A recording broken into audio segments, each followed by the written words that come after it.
Good afternoon. I want to thank all of you for being with us this afternoon, and I appreciate those of you who have taken the time out of your busy days to do so.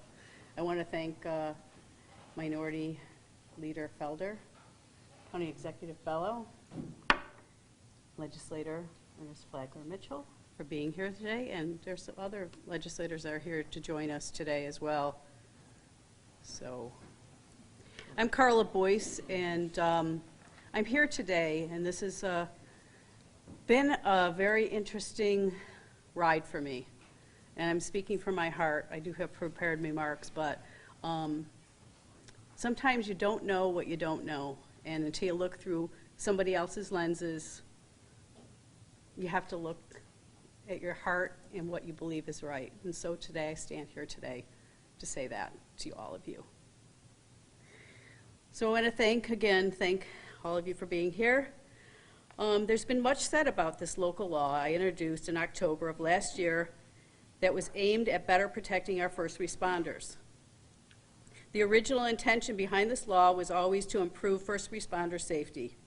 Having worked alongside first responders for a number of years, I've seen firsthand the professionalism and compassion they bring to their jobs.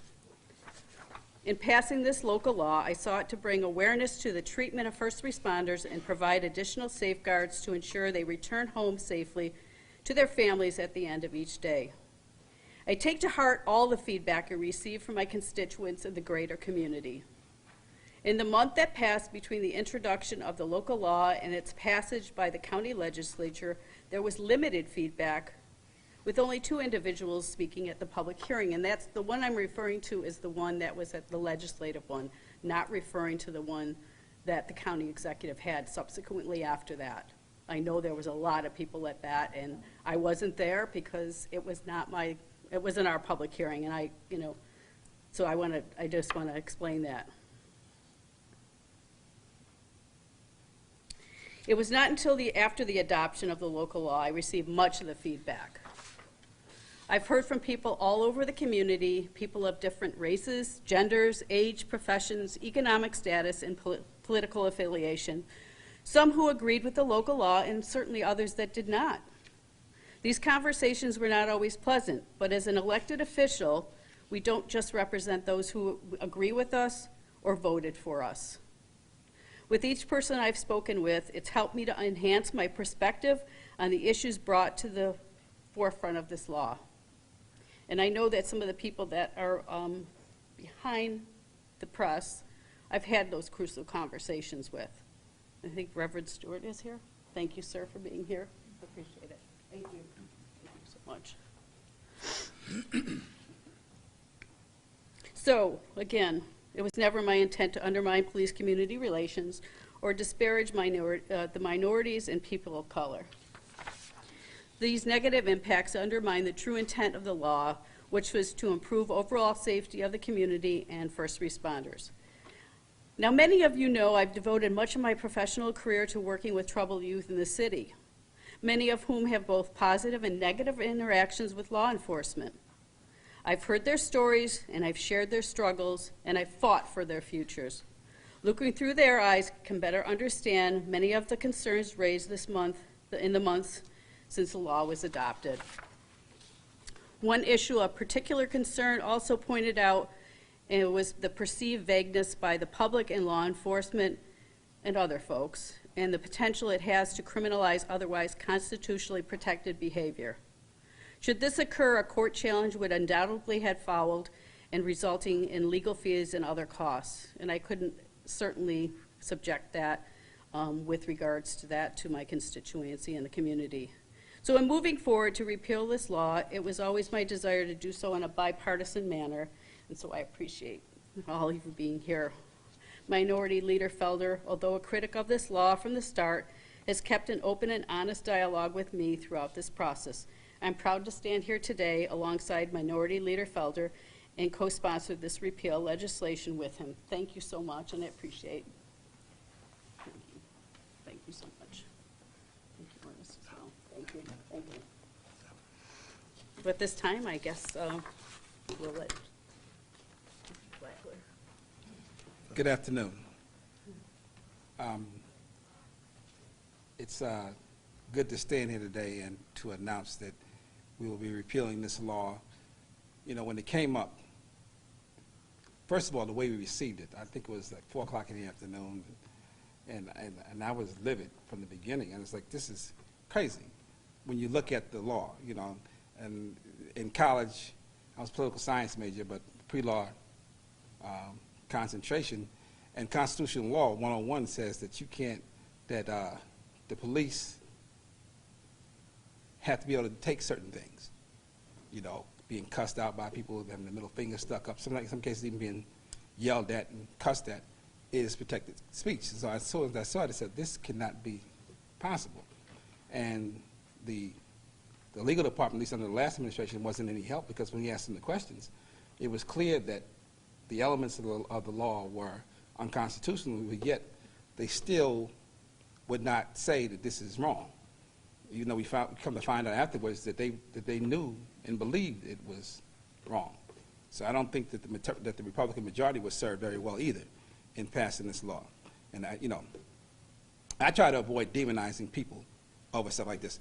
I was mad about the law and wanted it gone.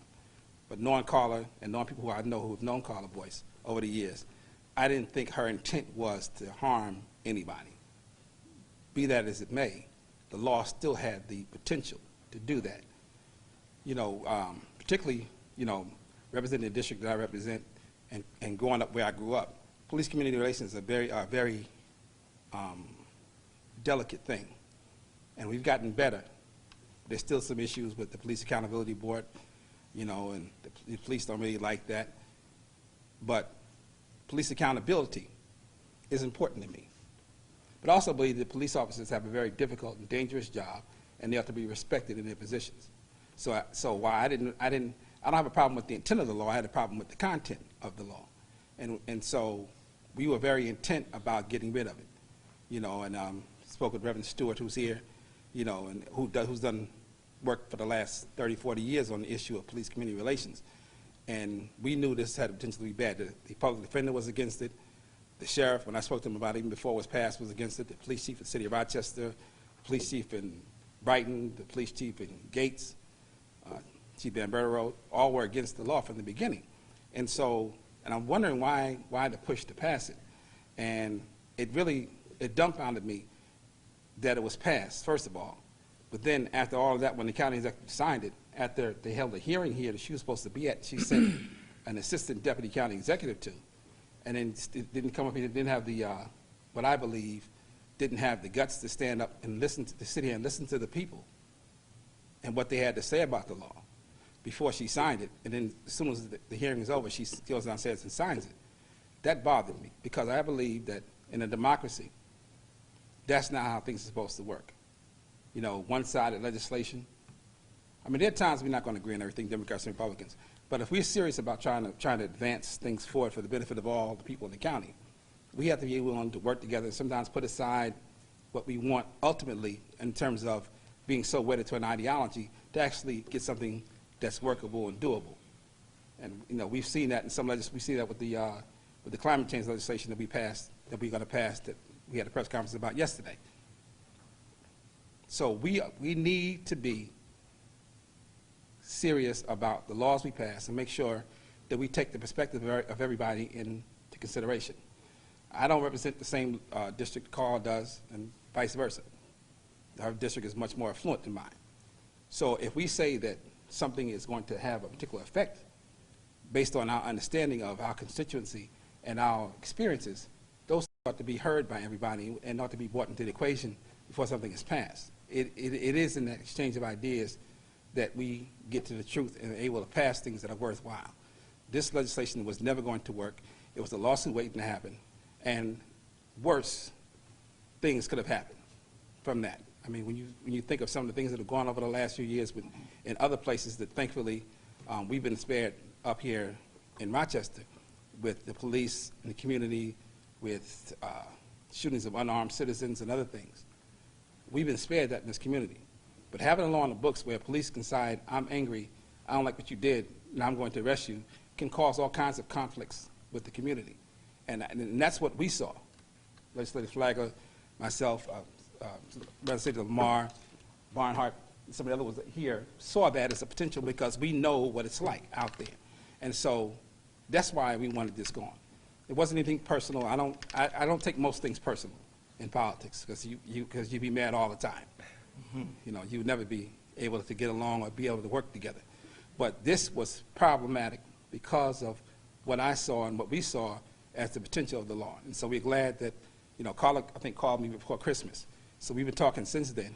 And I'm glad we were able to get to the place where we're able to do this in a bipartisan way. I want to thank the county executive for his leadership. And also want to thank, even though they're not here, Dr. Carbone and Majority Leader Steve Brew for also participating in this process and letting this happen. Because, you know, it takes all of us to be able to do something like this. I'm just glad we're done. I could go on forever, but, you know, I'm not going to do any victory laps or anything like that, or, you know, spike the football in the end zone. I'm just glad it's done, and I'm glad we're not going to have to deal with this. Because even though the police department said they would not enforce it, the fact that it was on the books always gave it the potential to be enforced, or someone to try to enforce it in one way or another. So we wanted it completely gone, and we're glad that it's gone. This time I'll bring up the county executive, Adam Bello. Thank you, sir. So I want to first start by thanking legislators Boyce and Felder, our minority leader, for their comments today. I think there is no question that we should support the work of first responders in this community and protect them and keep them safe, just like they do for our residents. And while this law may have been passed with that spirit in mind, it's clear that there were problems from the beginning. I know many in our community, including myself, were deeply concerned about the effects of this law. So I give a lot of credit to my friends from the Democratic side of the legislature for speaking out about those concerns and ensuring the many voices from throughout our community raising those concerns did not go unheard. And I give a lot of credit to my friends on the Republican side, including, and particularly, Legislator Boyce, who's standing here today because she listened to that feedback from the community and were willing to reconsider their actions. This is a new day in Monroe County. We're working together and seeking out community input on the important challenges that we face. And my hope is that we can continue to work together on a bipartisan basis to continue passing legislation that is responsive to the needs of our community and includes the voices from everyone in our community, regardless of who you are, who you know, and where you live. So, thank you.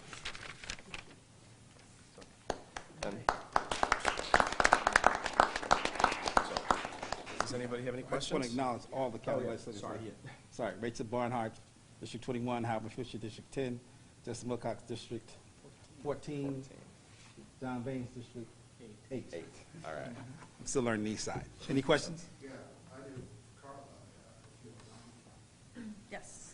Carla, a near exact copy of this law was passed around the same time that it was passed here and signed.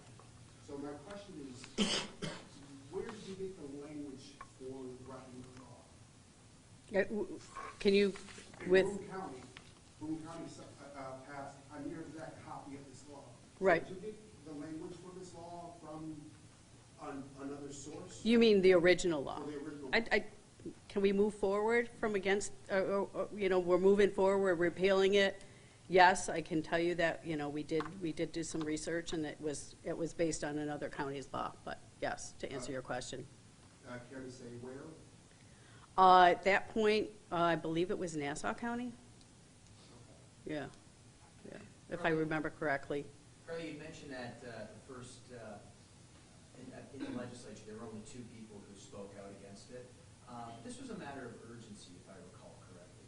How much time then could the public have had to galvanize to understand the law or the measure that was being proposed and, you know, reasonably come out either in support or against it? Okay, so the original law was first introduced in October. Mm-hmm. So between the time it was introduced in October, it was easily over, oh gosh, close to almost 2 months after that. When it was signed. Right? Yeah. When it was passed and signed, so yeah. I don't, There were plenty, though, of media reports at the time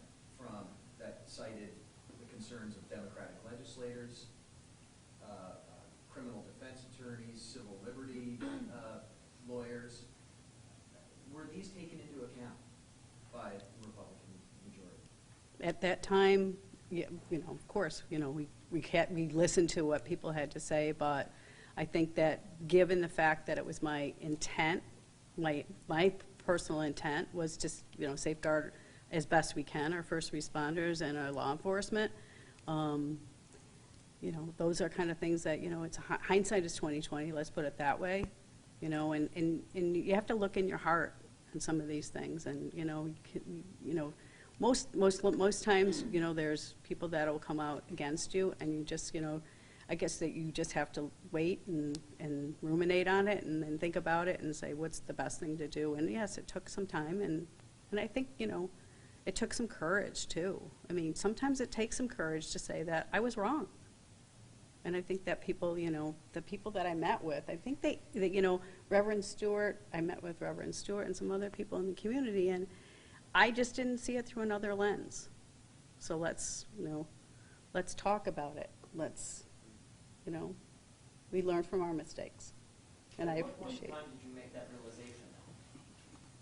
Oh my gosh, I mean, it's been a painful, actually 2 months. I mean, and there's things that are going on in this community, and people are striving to make this a better community and better community relations between our citizens and the police and our first responders. And so certainly, like anything else in life, you just have to learn from your mistakes. And so I can honestly say, since Vince and I talked in Christmas time, so. Who approached whom about potentially repealing this? I think it was kind of It's a mutual thing. a mutual thing. At what point did you realize that you needed to rethink this? Was there a aha moment, I've got to rethink this, or was it just, voicemail couldn't take any more messages? No. I have you know what? I see Christina Gray back there. She's a young lady I respect highly in this community, and she and I had a very, very heartfelt conversation, because we sit on a board together, and I've known her for a while, and it's just, one of those things. It was a matter of kind of going inside in my heart and deciding it was the right thing to do. So it wasn't a matter of the noise or anything like that. It was really, finding my way to Carla, understand. Do you have intentions to run for any other office this year? I may consider something, but I don't know that for a fact. I don't know. Which office? Clerk? I don't think This is, yeah. Let me, At what point, though, did your compass needle turn? I mean, what was it? I think it was conversations I had with people in the community that was affecting.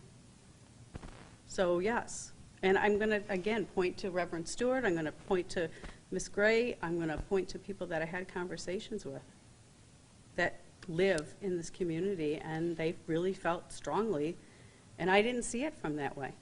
I didn't see it through those eyes at all. So. Another question, perhaps out of left field.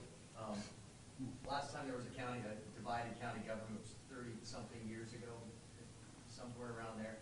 I recall reading in the news clips at the time that very early in that divided government that there were some legislators who switched sides, and ultimately it flipped back to one-party government. Do you have any interest in becoming a Democrat? That's not what we're here for. But I think we're here to repeal this law and put that behind us. No, but I'm asking you in all sincerity, is there any interest in becoming a Democrat? All right, good. we would love to have her, but we have not had that discussion. I think let's keep this on topic. If you want to ask off-topic questions, then ask those after. This actually is on topic, because this is a Republican who led the charge on this bill over the public outcry and has had a change of heart. Fair enough. But, there are also political reasons for doing things sometimes. And this this might be one of those, so I think it's a legitimate question. No, Yeah. I'm going to say I don't agree.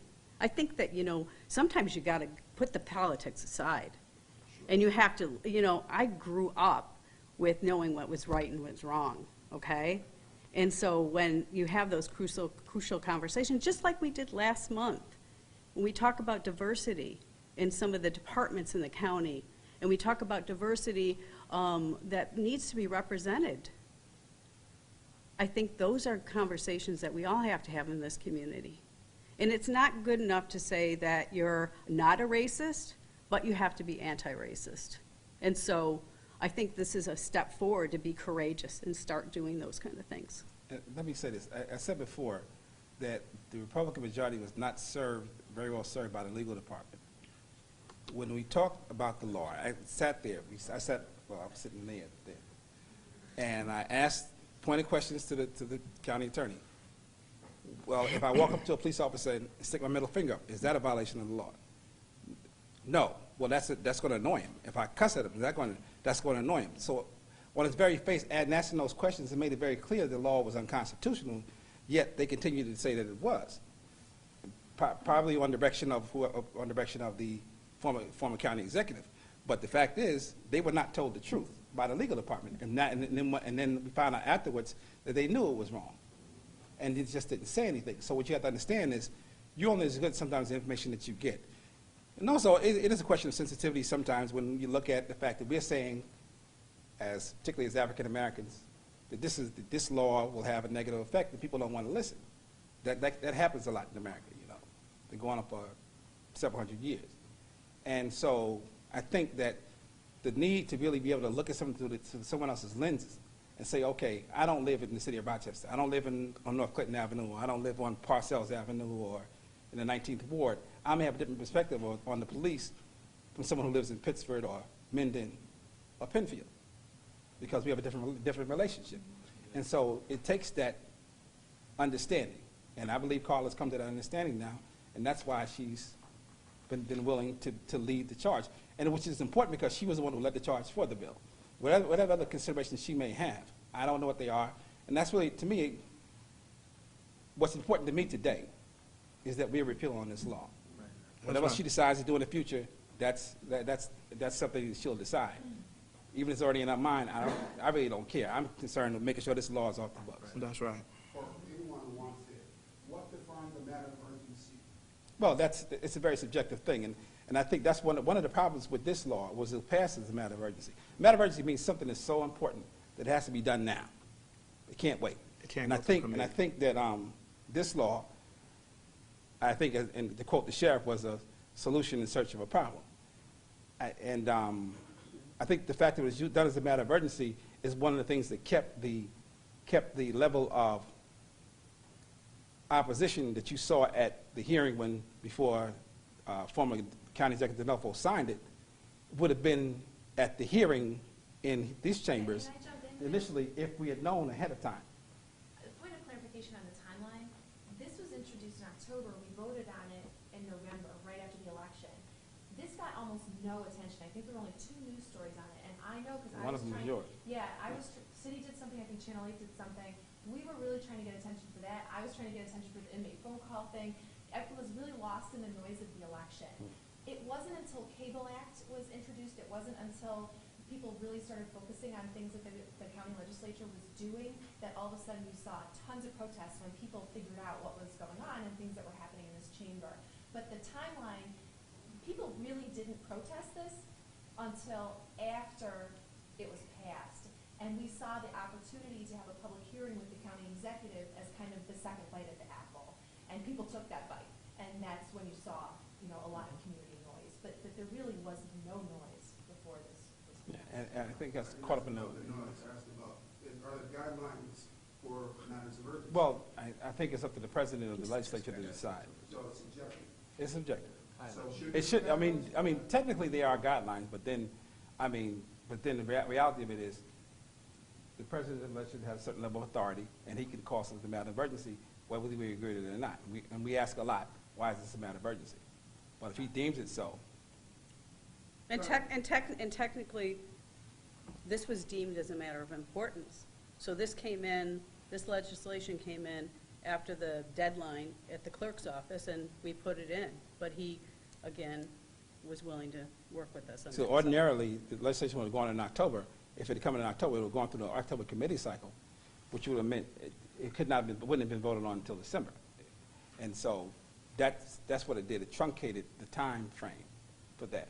And I think when you talk about a law, particularly a law that's going to do what this purported to do, needs the kind of vetting that over time, so people can actually think about it and get the perspective. I mean, you know, even though I think there was enough that was said between what Mr. Bodie and I think Chris Thomas wrote, and where they broke down the law and why it was unconstitutional, and also the things that were coming from Reverend Stewart and others to say it was unconstitutional, the NYCLU and others, was enough to say this law shouldn't be passed. The fact is, in rushing it, you cut down the time for deliberation that we should be having if we're really serious about changing laws that do things like this. Carla, how has the news of this been received by the Republican majority, and do you know of any other Republicans who will support repeal? I can honestly say that everybody's behind me with regards to this. I mean, certainly, as Vince indicated, and Dr. Carbone, president of the legislature, was part of the negotiations, and our majority leader, Steve Brew, as well. I do not think that there will be any opposition from our side, but of course, you know, I can't hold to that because I can't control anybody else's actions. So, yeah. Carl, how much of the thought process that you went through when Tim Donaker had his reappointment, and you said at one point that you stood up and you said, I will work with the other side of the aisle on diversity issues. Mm-hmm. How much of what happened up to that point led you to stand up and say that for the Republican colleagues? I would say, Work with diversity. right, yeah, I agree. I mean, you know, This prompted you to say that? I would say there was a lot of things that happened. This, and just, you know, looking into my heart and saying, you know what, they're right.